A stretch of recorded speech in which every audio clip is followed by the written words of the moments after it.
Hey everybody, it's Tracy. Today I wanted to talk about one of my most debilitating chronic illnesses, and that is my migraines. I've had migraines for 40 years. The last two, my migraines have become intractable. Before that, I was having 15 to 20, 25 days of migraine pain per month.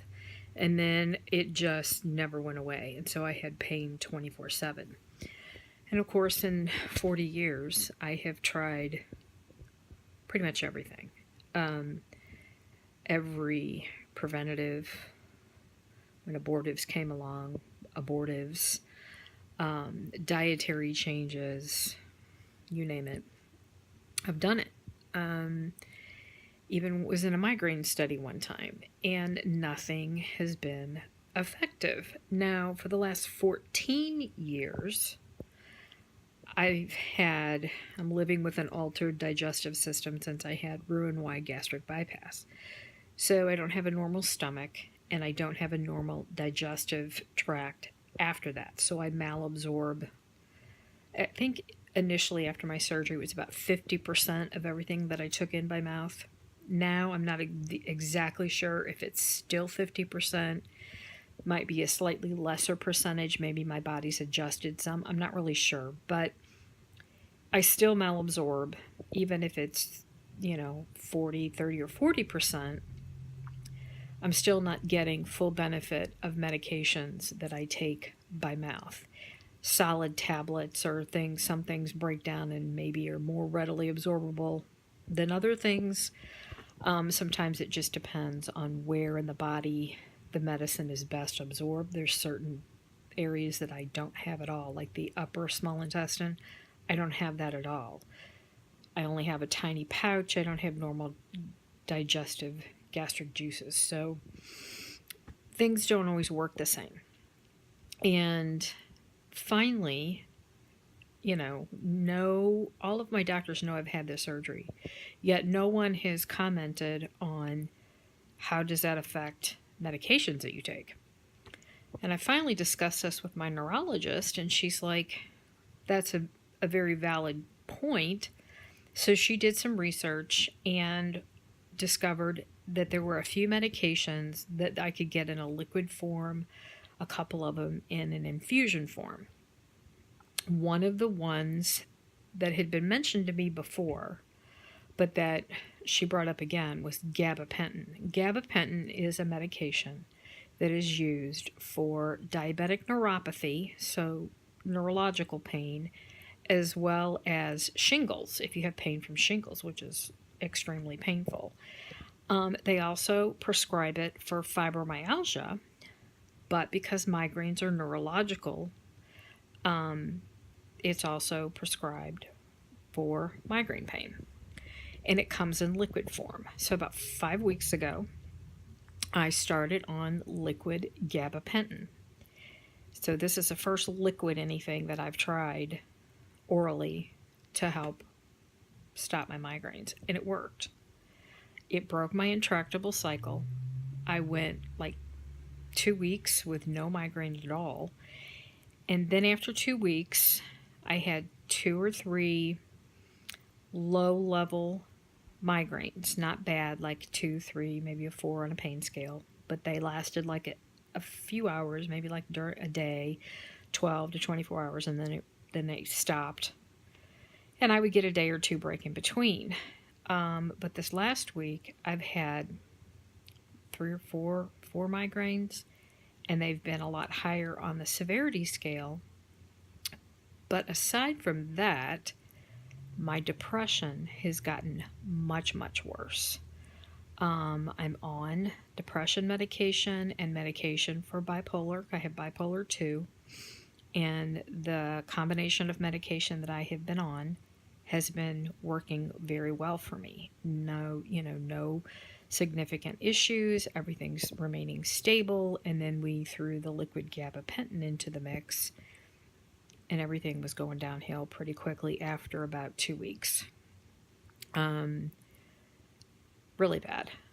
Then you throw in, I had a stomach virus this, last Friday, Saturday, and it was not a good mix. And then I've gained 10 pounds in the last month, which gabapentin is known for weight gain. And I thought, it's one of the reasons why I didn't agree to go on it before that. It's also why I won't take Lyrica. Because gaining weight, while some would say that's better than pain, and I guess depends on how much weight you're gaining and how much pain you're in. I've been in significant amounts of pain, so I was willing to try the liquid gabapentin and risk the weight gain. But weight gain comes with its own set of issues. I already struggle keeping my blood pressure normal. I'm on 2 blood pressure medications because pain increases my blood pressure. But then so does excess weight. All that to say is everything's got a pro and a con. And for me at this point, while I love not having the migraines, they're kind of creeping back up a little bit, but my depression is way worse. And that, was suicidal thoughts. So I messaged my neurologist and I'm like, this is not going to work. The side effect in this instance, it can have a very life-ending consequence if I continue. I can't do that and not function because I don't want to be around anybody. I don't want to talk to anybody. I don't want it's not good on this end emotionally, and it's not good. So I've messaged her as to how do we go about tapering off of that and what else can we try. I don't know. That's my December so far. I've had a stomach virus, worsening depression, kind of like a wah-wah on the medicine that was working. Now it's not going to work for a completely different reason.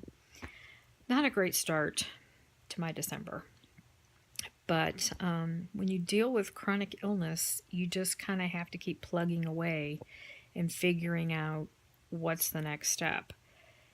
In the case of my migraines, there might be a couple other medications I can I might be able to try.